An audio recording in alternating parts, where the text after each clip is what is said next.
goût d'entreprendre, Doris Pradal.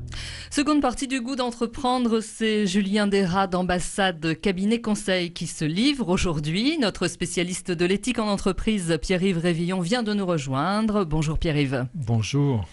Alors vous souhaitez réagir à tout ce qu'on a entendu à propos du recrutement, puisque nous avons bien compris que Julien était un chasseur de tête. Il ne choisit que les meilleurs pour l'hôtellerie et la restauration. On l'a abordé il y a quelques instants en France, mais aussi à l'international. Oui, je me suis posé la question de savoir si il y avait en France un intérêt à recruter des cuisiniers, des personnels étrangers dans le cadre, je dirais, d'une internationalisation des cuisines, faire découvrir les cuisines du monde. Est-ce qu'il y a ce type de demande? Comment ça fonctionne, ce genre d'échange, s'il y en a? Tout à fait. Alors, c'est vrai que ça fait quelques années qu'on s'aperçoit une forte demande des établissements français, de luxe ou pas, de recruter du personnel étranger pour éventuellement rencontrer le type de cuisine qu'ils peuvent faire, donc apporter ça dans leur établissement, et en même temps du personnel aussi qui se trouve à l'étranger, donc notamment le Japon, est très intéressé pour venir travailler en France pour voir un petit peu comment nous on fonctionne et comment on travaille avec le produit. Donc cet échange, bon là c'est sur la partie Japon, on a beaucoup de demandes, mais sur tous les autres pays, effectivement, beaucoup veulent venir en France pour travailler, apprendre à travailler avec nos ingrédients et notre cuisine. Mais nous, il y a un grand intérêt aussi de pouvoir aussi comprendre et voir comment les autres travaillent avec notre cuisine ou avec éventuellement d'autres éléments. Est-ce que c'est un échange, un véritable échange entre la France et l'international? Est-ce que nous, on est prêt à s'ouvrir? Je pense que c'est le cas, oui, on est déjà très, très ouvert.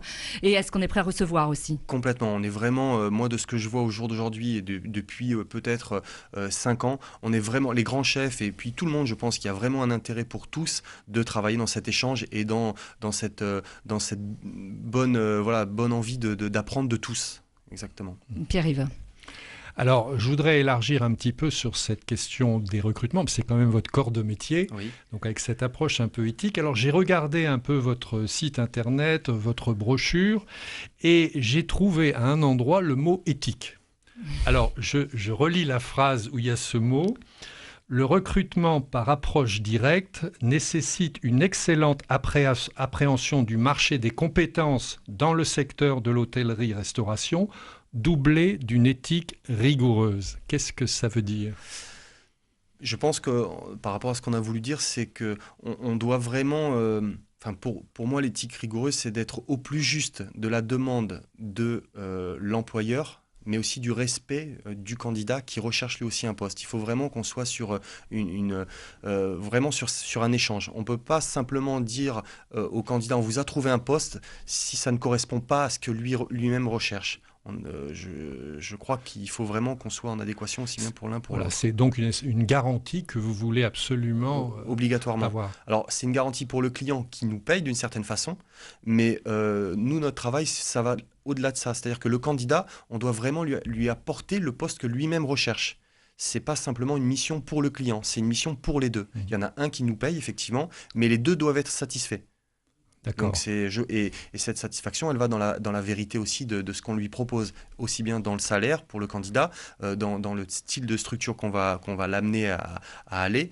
Donc il faut vraiment qu'on soit dans le plus juste pour l'un comme pour l'autre. Alors dans cette démarche, à plusieurs reprises, vous avez parlé de vérification des CV. Oui, c'est quand même délicat. Alors, c'est vrai que ça fait fort, vérification du CV. En fait, pour nous, la vérification du CV, c'est simplement pour voir si le CV que le candidat nous propose, il est cohérent par rapport à ce que, comment il se définit, à ce que l'employeur, lui, qu'il a eu, enfin les anciens employeurs définissent le candidat. C'est-à-dire que si le candidat nous dit, voilà, par exemple, moi j'ai été chef de parti, il faut au minimum qu'on se dise, voilà, on va appeler l'employeur, on va vérifier s'il était vraiment chef de parti, dans quel parti, comment ça se passait, etc. Mais est-ce que le CV, c'est un CV standard que vous avez en base de données, ou est-ce que vous demandez, au moment où il y a une demande d'un restaurant, par exemple, est-ce que vous demandez à vos personnes que vous avez en base de données d'exprimer une candidature, c'est-à-dire de faire un CV qui va répondre à une demande? Parce qu'ils peuvent avoir un CV standard qui n'a peut-être pas été bien rédigé. Ou que vous collez à la demande, en fait. Alors, ouais. je comprends votre question et elle est très bonne justement par rapport à ça. Pour moi, il n'y a pas de CV standard. Vous pouvez m'apporter un book avec tout plein de photos, plein de jolis descriptifs de ce que vous faisiez et un CV simple avec les 3-4 références que vous avez dedans, ça me suffit. En fait, c'est tout simplement pour dire, une fois qu'on a le papier qu'on appelle CV, le plus important, c'est nous faire l'entretien avec le candidat. Voilà. Alors, un dernier point concernant les recrutements. J'ai vu que vous faisiez des recrutements saisonniers, ce qui est assez logique dans le monde de la restauration et de l'hôtellerie. Comment ça fonctionne, ce type de recrutement? C'est quand même assez particulier. Mais en fait, le saisonnier, c'est pour des contrats, on va dire, à peu près de 6 mois. 6 mois à moins de 6 mois, donc la saison bien sûr d'hiver comme d'été. Les employeurs nous contactent, alors pour la saison d'été, les employeurs nous contactent au mois de janvier-février, et nous font une demande voilà, de profil. Nous, on sait qu'on a, dans la base de données qu'on a, on a à peu près 40% de personnes qui vont chercher que pour faire de la saison. Et beaucoup sont des jeunes de 20 à 30 ans. On est plutôt dans l'envie de faire des saisons. Donc à ce moment-là, on a un ciblage plutôt au niveau de l'âge et du professionnel. Et après, donc, on envoie ces offres à ces candidats, à ce type de personnel qui est plutôt intéressé pour la saison. Et après, ces candidats nous répondent. Est-ce que vous auriez un conseil à donner aux candidats aujourd'hui qui cherchent un emploi en France, mais aussi à l'étranger? Alors, le premier conseil que je pourrais leur donner, c'est le CV. Alors, aujourd'hui, un CV, en France, on vous donne 10 000 façons de le faire. À l'étranger, ça va être pareil. Le but du jeu, c'est de pouvoir, à mon avis, mettre sur papier ce que vous représentez vraiment. Si vous pensez que votre CV, que vous-même, vous devez être décrit sur 2 pages, mettez-le. Maintenant, le but du jeu, c'est que quand l'employeur vous appelle, il y ait vraiment un échange avec lui et une vérité de ce que vous êtes et de ce que vous faites et ce que vous proposez. Aussi bien en France ou à l'international. On n'a pas de CV type. On peut vous construire un CV avec voilà, quand même le type de structure que vous avez intégré, ce que vous avez fait, le nombre d'années, les diplômes, etc. Ça, c'est un CV type. Mais de toute façon, il n'y aura rien mieux que l'entretien avec l'employeur ou avec le recruteur et de se donner la vérité de ce que vous êtes. Pas la peine de mentir, il va le voir rapidement, une fois qu'il vous aura intégré. Donc, dites vraiment ce que vous êtes, apportez vraiment ce que vous avez envie d'apporter. Partir à l'étranger, ça peut vraiment être un plus? C'est que un plus. Je vous le dis aujourd'hui, vraiment, il faudrait que tous les jeunes diplômés qui sortent des écoles hôtelières puissent au moins avoir une expérience d'1 année ou 2 à l'international. Pourquoi? Parce que l'international, c'est une ouverture d'esprit, c'est une connaissance du monde.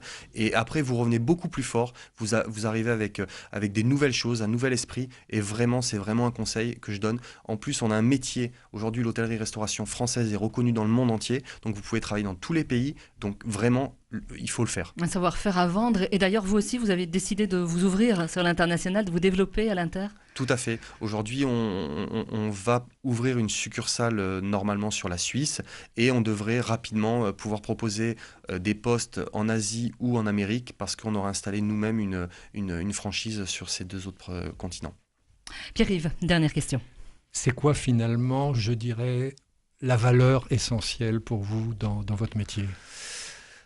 C'est le plaisir de pouvoir apporter pour notre métier, mais pour les gens aussi, ce côté professionnel, se dire que quand on place quelqu'un chez un employeur, quand il nous rappelle pour nous dire qu'il est ravi du poste, ça veut dire qu'on a fait un heureux. Et quand le client nous appelle pour nous dire qu'il est ravi du candidat, on a fait un heureux. Et je pense que le but de notre activité, c'est de se dire on rend les gens heureux dans le côté professionnel, donc sûrement dans le côté personnel aussi. Et c'est c'est ça notre vrai plus, c'est ce qu'on vit le mieux. C'est un processus qui est très long, le recrutement, et ça coûte cher pour un employeur de recruter.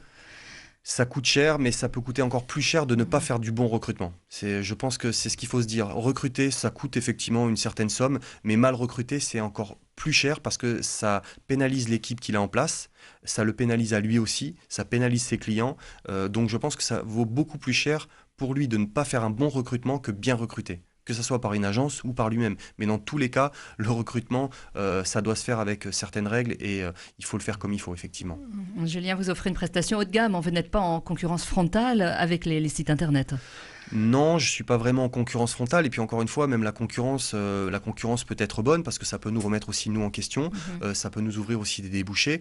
On n'est pas simplement sur du luxe, on fait tout type de structure. On va du camping aux 5 étoiles. Du camping. Oui, tout à fait. On va du camping parce que les établissements camping ont besoin de pizzaïello, ont besoin de femmes de chambre pour nettoyer les mobil-homes et ils ont besoin de gens de qualité pour le faire d'une certaine façon, quoi qu'il en soit. Et on travaille aussi avec des établissements de luxe. On revient d'une mission sur Paris avec des gros palaces qui viennent de s'ouvrir. Donc on est vraiment sur tout type de structure et on essaye de travailler au mieux pour tout le monde. Votre plus beau succès ?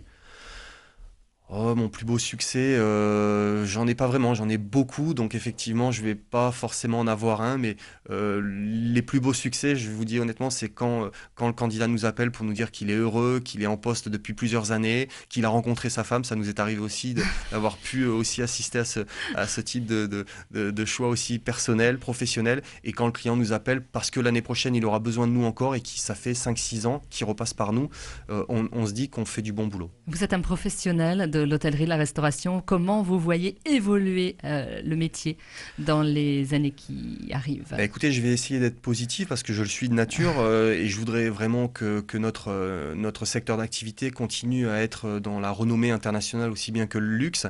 Maintenant, il ne faut pas se mentir, je pense que les écoles hôtelières doivent donner la vérité aussi aux étudiants sortants, aux jeunes diplômés, pour leur dire attention, vous n'allez pas sortir de mon lycée hôtelier en étant le meilleur du monde. Il y a d'autres pays qui commencent à pointer leur nez et qui sont très très bons, des pays européens ou des pays d'autres pays émergents.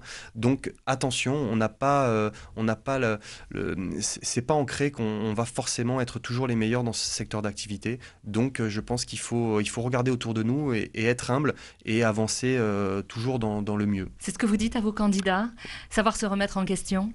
Alors effectivement, c'est ce que je dis à mes candidats, de savoir se remettre en question, des fois de redescendre un petit peu dans l'échelle du salaire pour pouvoir peut-être mieux remonter, parce qu'aujourd'hui on sort de l'école avec des prétentions salariales qui sont assez importantes. Qui sont affichées. Voilà, qui sont affichées. Alors quand on n'a pas vraiment d'expérience, je pense que c'est un peu risqué. Je pense que le mieux, c'est de pouvoir revenir sur un statut salarial humble et après, petit à petit, de monter en échelon, ce qui se fera naturellement et sans aucune difficulté.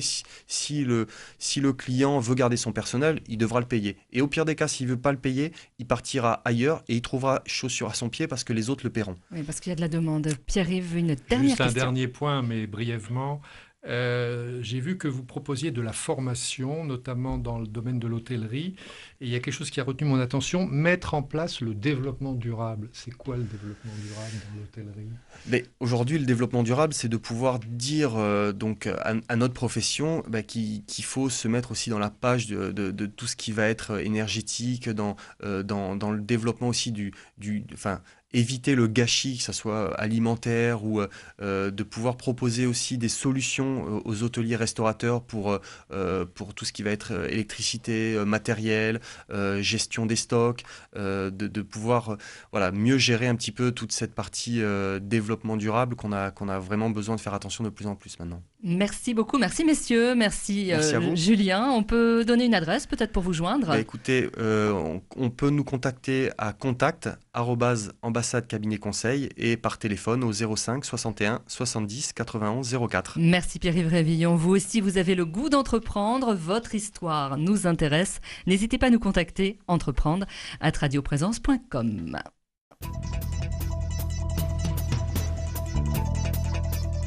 Retrouvez cette émission sur décideurenrégion.fr/midi-pyrénées. Le goût d'entreprendre, une émission en partenariat avec la Caisse d'épargne, la Banque des entreprises et des professionnels de Midi-Pyrénées.